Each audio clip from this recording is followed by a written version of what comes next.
Welcome to Whiskey's a Journey. My name is Peter Faciano. Today is Monday. I have an in-depth whiskey review for you. This is actually kind of a weird situation here. Back in early August, when I did my 1792 Sweet Wheat Sip It or Skip It episode, as I was responding to a bunch of messages, a Facebook page message popped up and said one of my liquor stores had the Cognac Cask 1792 in stock. I ran down there and I picked up a bottle. So today's video is going to be a review of the Cognac Cask 1792. Just like always, we're going to pour it, nose it, taste it, talk about it a little bit. I'm going to add some water to it, and then if you stick around until the very end, I'm going to give this thing a score. I just need to let you know, I ended up picking up 2 bottles of this. One is for the review, and the second one I'm going to donate to Stuff and Whiskey's channel. They do a fundraiser every October dealing with mental health, and the organization is to write love on her arms. So if you're interested in participating in that fundraiser, go over to the channel and they've got information for you. So let's go ahead and get this thing on the nose. This smells delightful. It's not overpowering, but I got to tell you, for this being, what is it, 47.5% ABV, it's not very bold, but the aromas that are coming out of the glass at such a low proof, I think, punch well above its weight. I get some vanilla. I get a berry medley, blueberries. All of those classic bourbon notes are there. Vanilla, brown sugar, and caramel. Then you can also throw in some vanilla soda, vanilla cola notes, along with a slight amount of banana. Every single time that I've had this, I've enjoyed the nose and the palate more and more and more. So I was looking forward to doing this review once I got it, and then this is also going to be in the lineup for one of my first Friday flight fights, so stay tuned for that. Yeah, just all around, a really pleasant nosing. Let's go ahead and get it on the palate, tell you what I think. Cheers, everyone. This is one you got to be careful with. It's sweet up front, a very slight amount of spice. It gets your attention, and then all of those fruity notes are coming through. It's like a blueberry pie. Throw in a little bit of vanilla, vanilla cream, some banana. I like this quite a bit. Now, we are looking at 47.5% ABV. This is Barton 1792, and I do believe they're owned by Sazerac. Don't believe the mash bill is disclosed, or it's an undisclosed mash bill. This is a non-age stated product. 750 milliliter bottle, and I paid less than $40, so it's $37.99.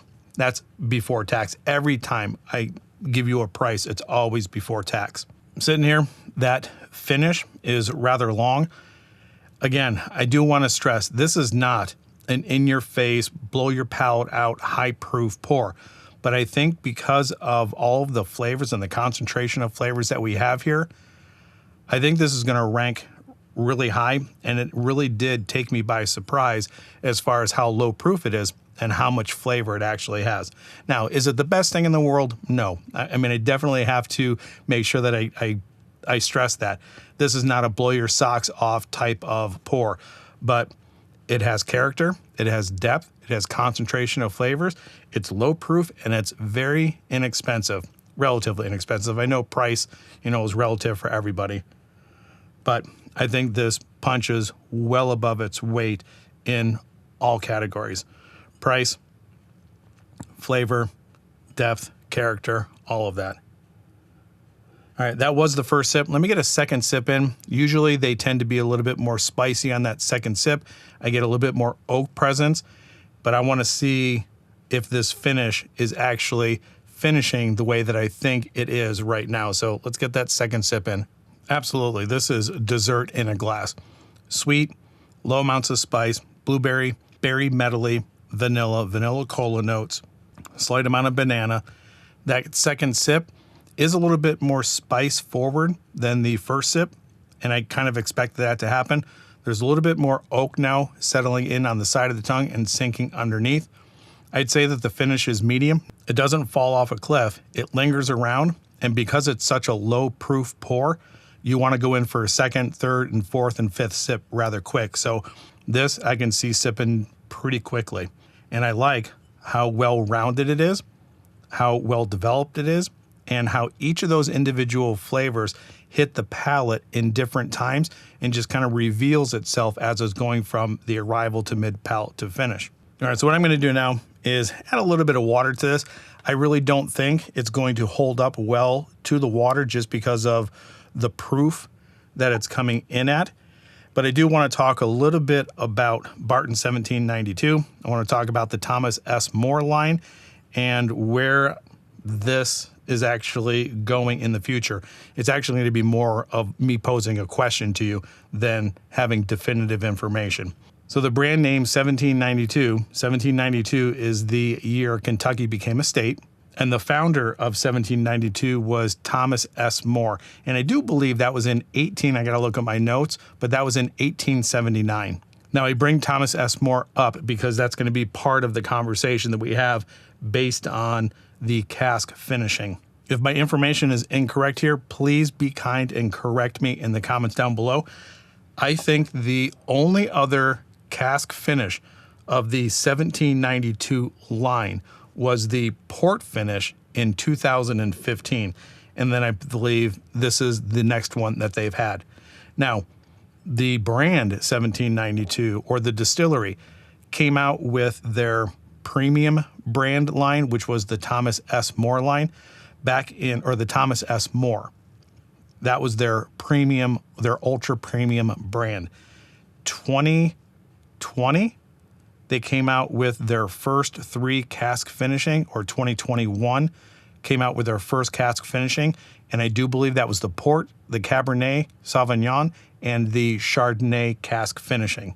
I think a year later, they came out with a couple more, the Cognac, the Madeira, the Sherry, and Merlot. So 4 more. I don't know if the cask finishing of the 1792 is going to replace the Thomas S. More line or not. If you know, let me know in the comments down below, because recently I watched a video with SLB and they went over 3 new cask finishing bottles from the 1792 line. There was a Pinot Noir, I believe a Zinfandel, and then a rum. So I don't know if they're phasing out the Thomas S. More line and just rolling it over into the 1792. I know the Thomas S. More line is more expensive than the 1792, so I really do appreciate the price point that this is coming in. And again, I am not shocked or floored, but I am extremely happy that a low-proof, less expensive bottle is having such an impact on the depth and complexity of the flavors that it's offering.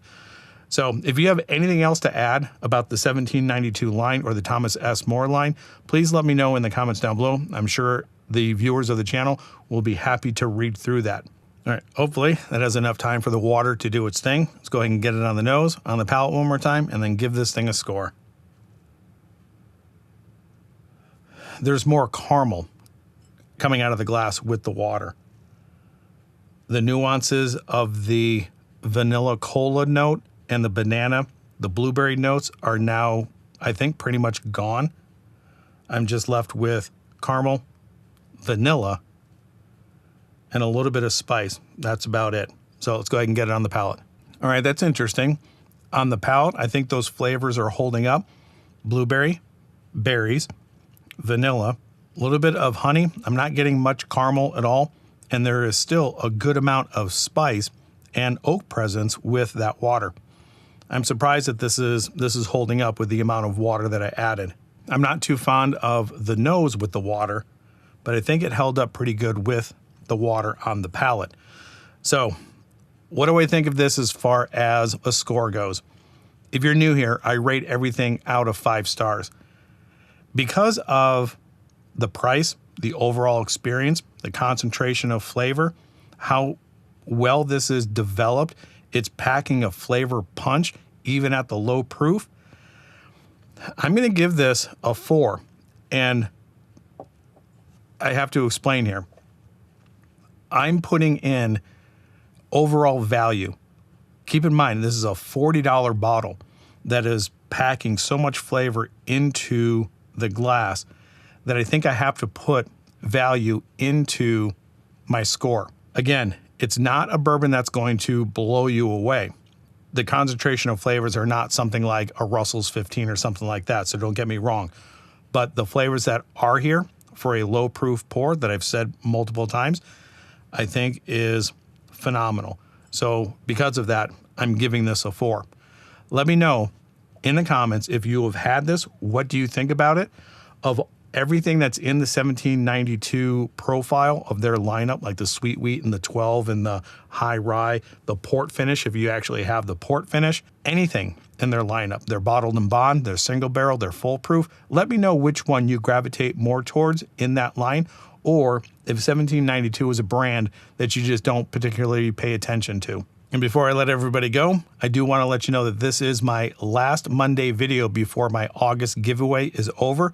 So if you're interested in supporting the channel, all of the rules to the giveaway are in the description below. Just go and give those things a read through.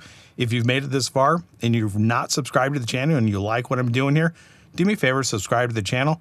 And if you are subscribed, do me a favor, turn that bell notification on, because I produce videos 3 times a week, Monday, Wednesday, and Friday. All right, that's all I have for you today. So wherever you are at in your journey, I hope you're enjoying it, and we'll talk to everybody later. Bye.